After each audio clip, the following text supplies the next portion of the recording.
The Benjamin Dixon Show is only possible with listener support. Go to www.thebenjamindixonshow.com to register for our blog and join the Progressive Army.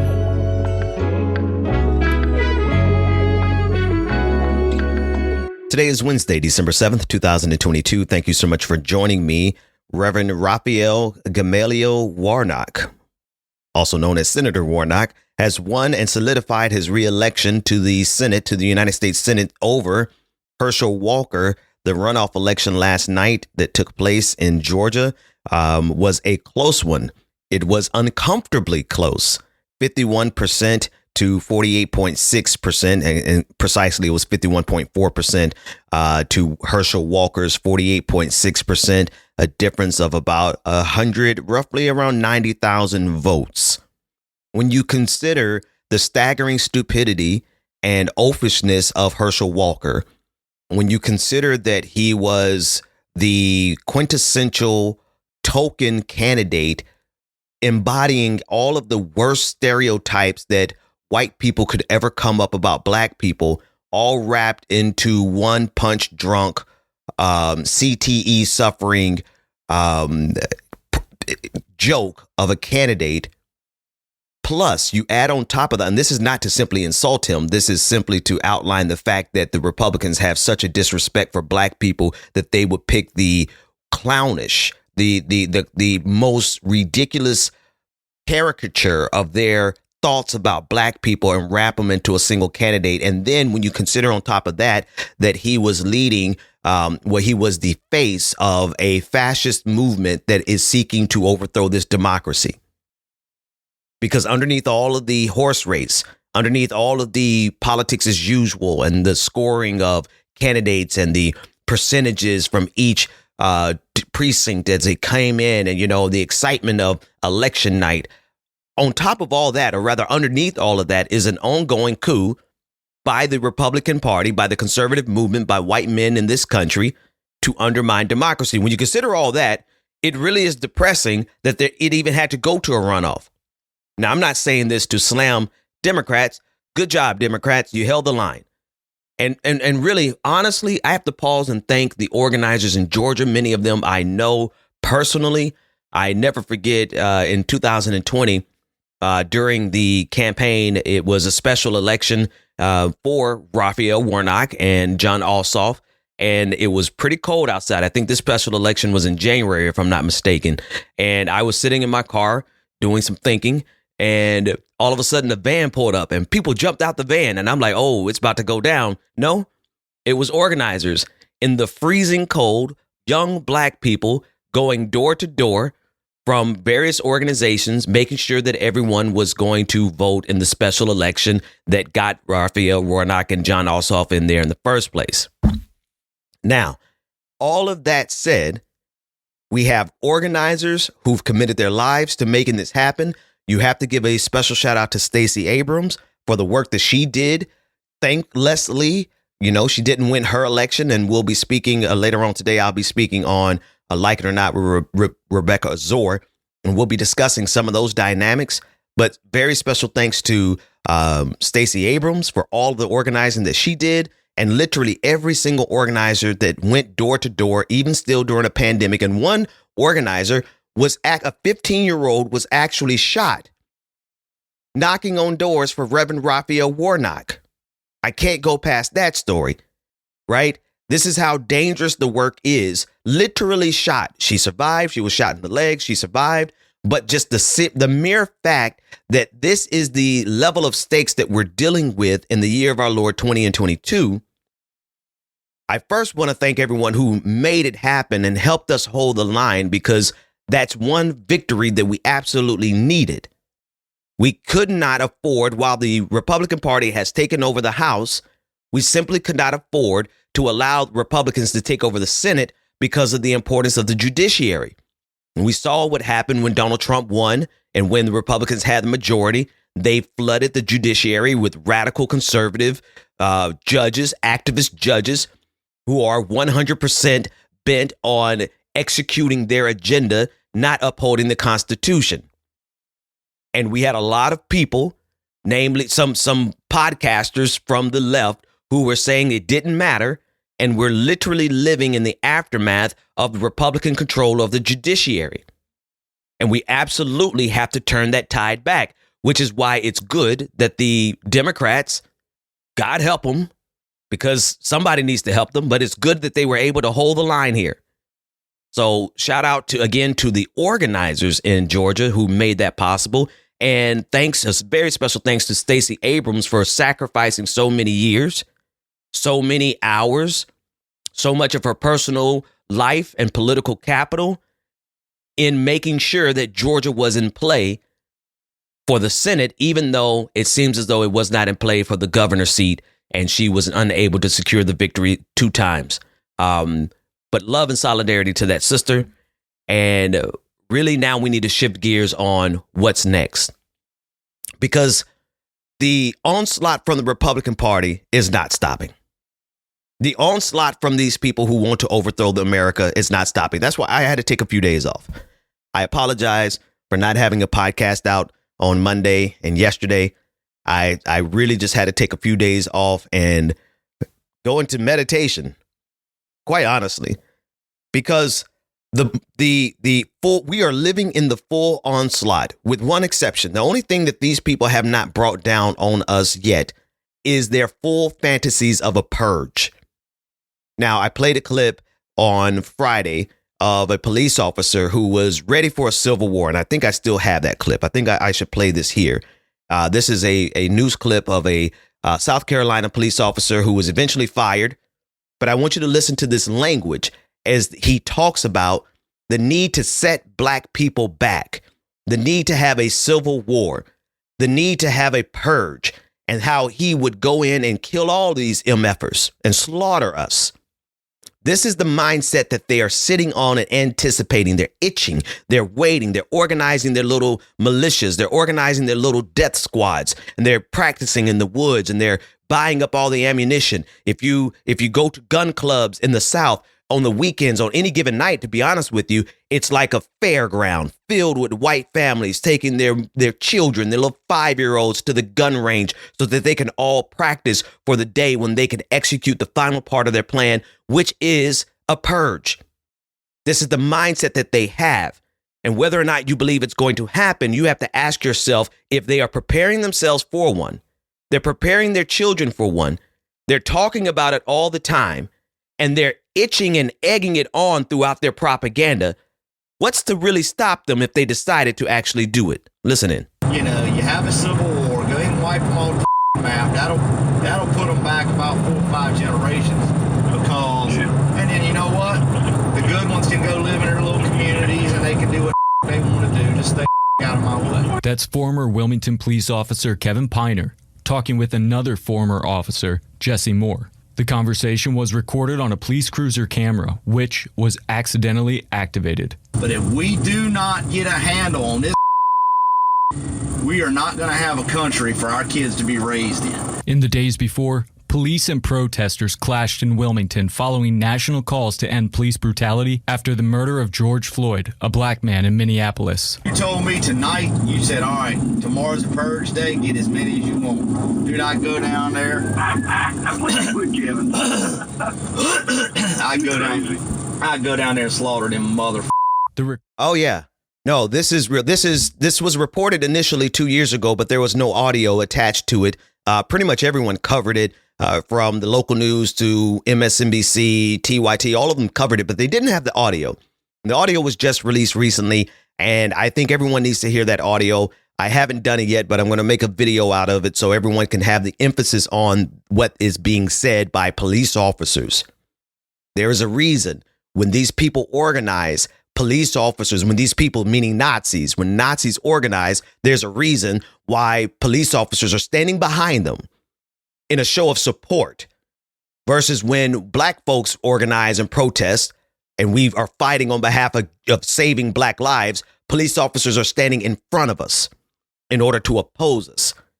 Always watch the difference. That's because the policing agencies in this country are rooted in and born from this white supremacy. And so as we listen to that officer talking about if there was a purge day, he'd go down and slaughter all of us. I want you to understand this idea is not in his mind from isolation. He said in his internal affairs investigation, he said that he was just blowing off some steam. Yeah, that idea didn't just come to him as an epiphany. It's preconditioning. White people, and particularly white conservatives, have been trained and conditioned in their heart and in their mind to prepare for another civil war in order to set black people back, in order to set the LGBTQIA community back. Don't think that they're not waiting to set Jewish people back. Don't think, they have bombed Muslim nations into non-existence since the war on terror. And then if you go back even further, go past Jim Crow and go back to the beginning of Jim Crow at the end of slavery, you will see the onslaught of terror that was brought down on black communities, black community after black community, Camilla, Georgia, Rosewood, Tulsa, Oklahoma, Black Wall Street, just to name a few. And so they have shown that it is in their bloodline. It is in their propensity. It is in a fair estimation of their capabilities to come down our streets again and gun us down. And so in the backdrop of these militias organizing, in the backdrop of all of the insurrection, of all these people on Fox News, Tucker Carlson, Marjorie Taylor Greene, Nick Fuentes, all of these individuals who are actively pushing and sowing seeds of not only insurrection, but of purging black people and minorities, it's a damn shame that race in Georgia was that close.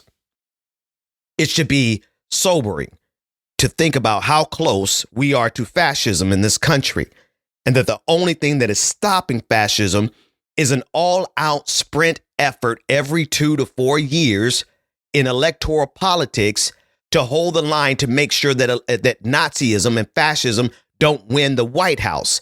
When we see Nazism and fascism and white supremacy, all the same, have locked in at every other level, all the way down to elementary school students going to shooting range with their parents because they're fantasizing about one day being ready for a purge.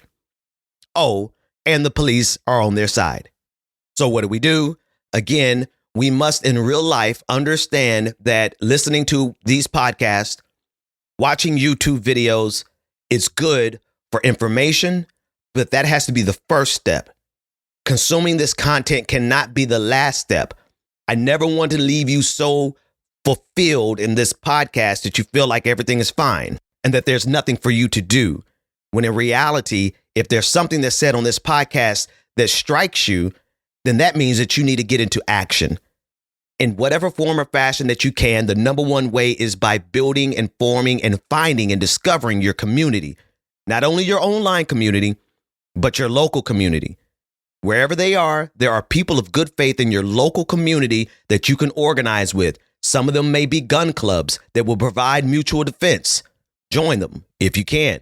Some of them may be medic groups, people who simply are going to provide medical care at protest. Join them. There might be a local church that isn't so inundated with the hatred of white evangelical and Christian nationalism, but they're rooted in liberation. You'll find them in black communities. Go join them. You don't have to send you your tithes. Just go. They'll be glad to see you. Wherever you can get rooted into a good faith community that is willing to protect each other and provide for each other, that is the number one thing that you could do right now that's not only good for your mental health, but also good in preparation for the barbarians at their own gate.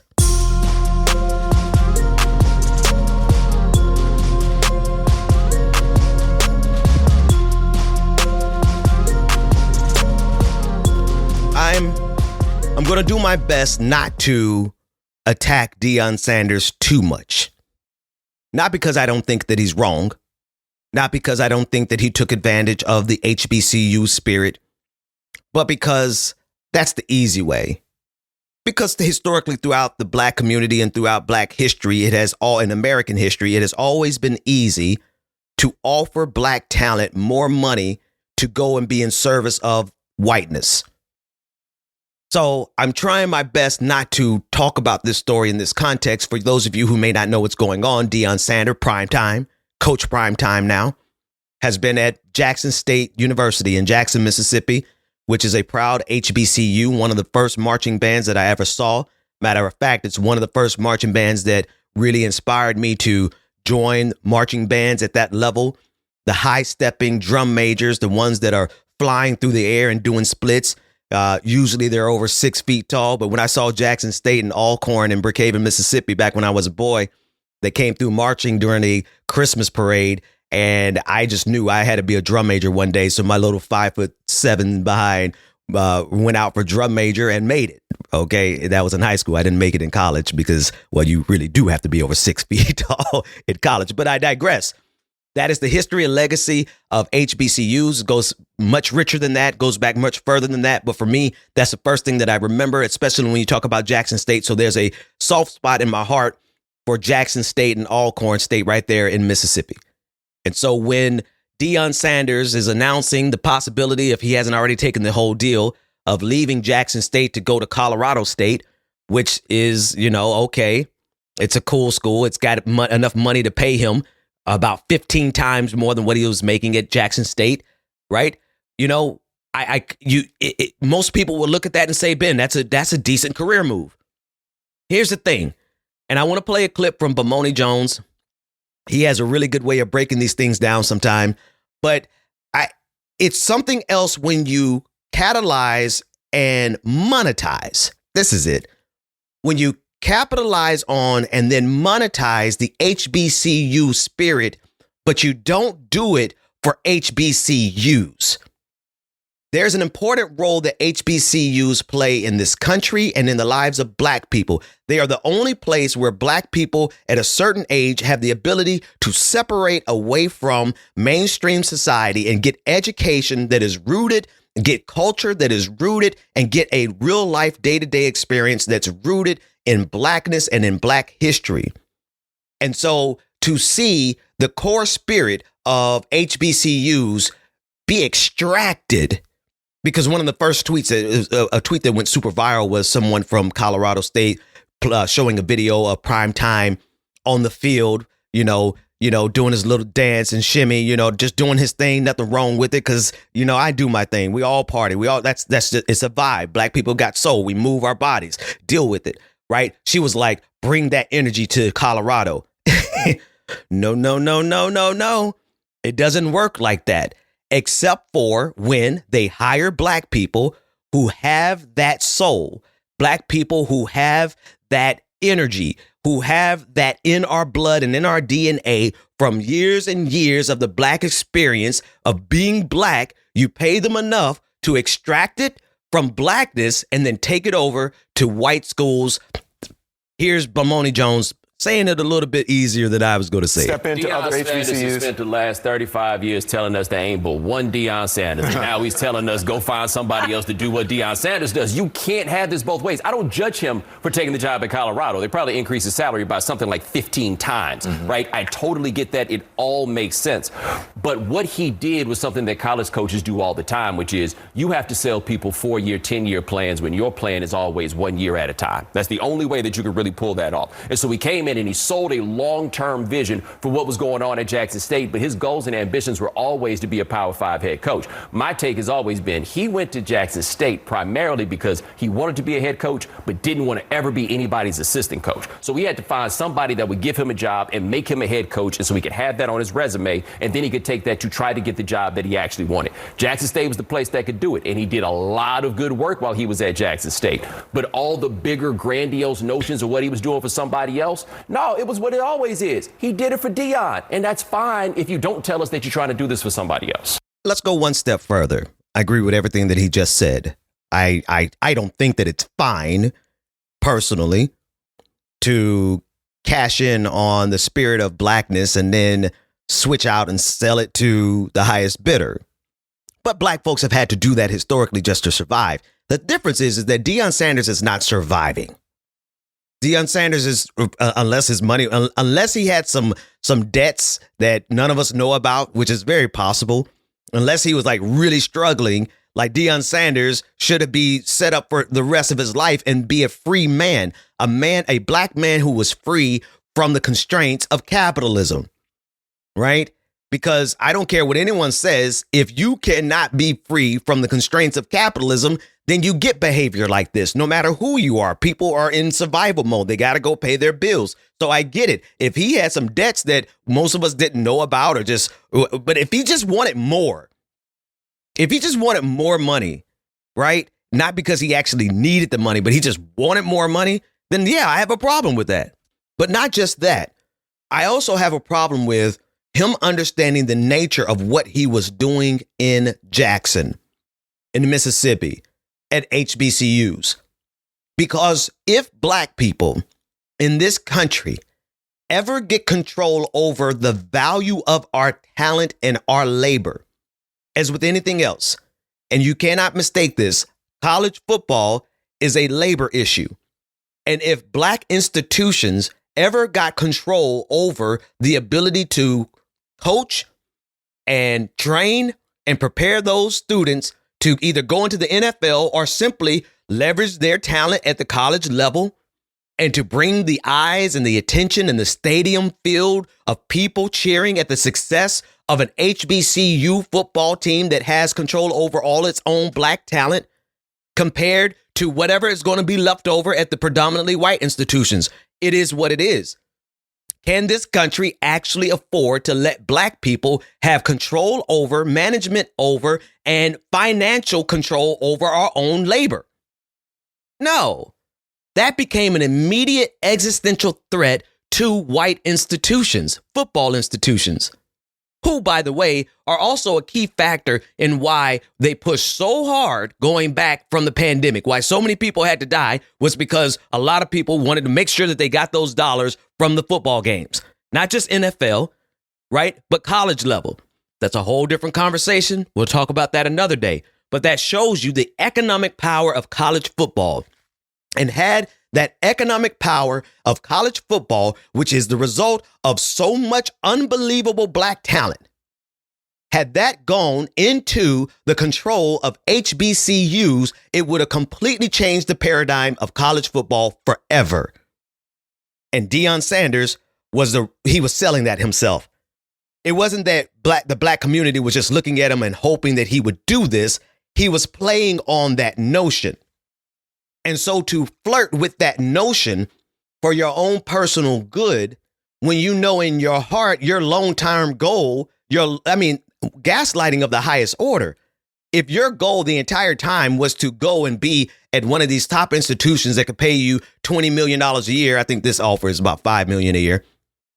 And if that was your goal, then don't come in there talking about how, well, actually, again, Bomoni Jones said it better than me. Listen in. There's room to criticize him for the way that he has left and for the fact that his initial rhetoric is not in line with his ultimate. What would you have him do? What would you have the man do? Oh, well, I wouldn't have come in the first place and said that God sent me here to fix HBCUs and God decided that in the middle of it you were supposed to leave, right? I mean, like the thing I've said is maybe God wants 10% of $5 million and not 10% of 375. If God can do math, I can understand why it is. He sold a dream and then walked out on the dream. People have the right to be critical of that.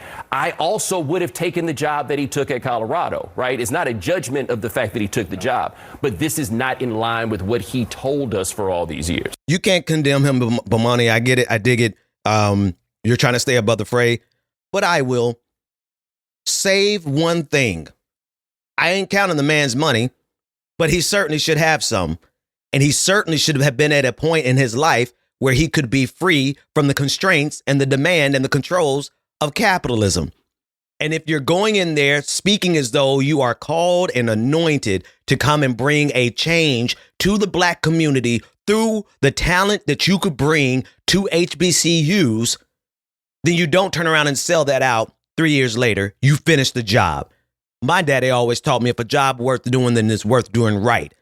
So Deion, did you finish your job or did you abort mission in order to take a better contract? He's got to live with that. Let's do this patron party.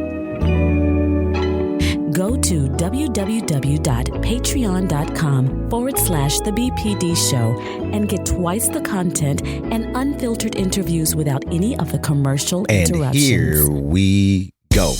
Very special welcome to our 3 newest patrons without whom this show is not possible. Welcome to One Source Productions. I don't know your company, but y'all check them out. Thank you for becoming a patron. J. Hezekiah, thank you so much for becoming a patron. And Courtney Wicker, thank you so much for becoming a patron. Oh, wait a minute. You too can become a part of this prestigious and prodigious patron family by going to patreon.com/the BPD show, where you get twice the content, none of the commercial interruptions, and you get access to our bi-weekly patron party. And if I'm not mistaken, we're having one this week to honor our DJ exclusive. His birthday is this week. So go to patreon.com/the BPD show so you don't have to listen to commercials like are coming up right here. Welcome back to the Benjamin Dixon Show. Visit us online at thebenjamindixonshow.com. Welcome back. Yeah. All right. Couple of things. Again, thank you to our newest patrons. I know you probably were like, well, where's the episode shouting my name out? Sorry, I wasn't here for Monday or Tuesday of this week. I was taking some time to really reflect on the next steps. So welcome to you. Number 2, there is no patrons half today because I'm getting ready to go live with Rebecca Azor on Like It or Not. I'm trying to get back into doing that show with them on a regular basis. I believe by January. Don't hold me to it. If it doesn't happen, it's not because I don't want to. But I am trying to be back on the show on a regular basis starting in January, and also bringing the Benjamin Dixon Morning Show portion. So keep an eye out for that. So this morning, as soon as I'm done uploading this half hour to you, I will be on live with Rebecca Zor at 9 a.m., which is 15 minutes from now. So that's it for that. But I do want to bring up one last thing, one last story before I go. I only have like 3 minutes to talk about it. It's a sad story, but I have to walk a thin line on this. Story is coming out of Texas from the household, the family, the actual immediate children of Ted Cruz. One of his daughters committed an act of self-harm. She's apparently okay. But the act of self-harm, many are speculating it was an attempted suicide. And the context that is surrounding it is that this is the same daughter who came out as bisexual last year. Now, with those elements involved, it's easy to immediately turn and look at Ted Cruz and say, look at what your hatred has wrought. Now, before I come to that conclusion, I'm going to do what I do with every other story. I'm going to sit on it for a couple of days. So as I discuss this, I want to now talk about it not in terms of Ted Cruz and his daughter, because we don't have all of the details. It's still in the realm of speculation. But I will absolutely say this in general on the topic. I don't care what my children are, what they become, what they choose to do with their lives, so long as they are good faith people. I'm going to love them and support them to the end of the world. In fact, I'm going to love and support their community till the end of the world, because my love for my children transcends my politics. It goes beyond that. It goes beyond my need to repress a certain community. You know, it's hard not to talk about this in context of Ted Cruz, because we've seen Ted Cruz sell out his wife to Donald Trump when Donald Trump called his wife ugly. We saw him throw his children under the bus, rhetorically speaking, when he blamed them for going to Cancun during the deep freeze of, I believe, 2 years ago, where people in Texas were without power. Some were dying. And this clown got on a plane to go to Cancun. And then when asked about it, he said that it was his daughters and he was just trying to keep his promise to he threw his daughters under the bus. You also take into consideration the level of vitriol and hatred that comes from Ted Cruz and his company in terms of the LGBTQIA community. I'm not saying this to condemn him fully yet, because I'm going to withhold that until the story fully comes out, because I think it is noteworthy enough for us to bring full-fledged condemnation on Ted Cruz if everything is as is being reported this morning. But I will say this. as parents, if your number one job isn't to love your children, full stop, then you're doing it wrong. And this is why it is so important to align your life with truth, with justice, and with the liberation of all people, because those are things that will inextricably bless your children no matter who they are. I'll talk more about this tomorrow. Thank you, everybody. I'll see you on the live show.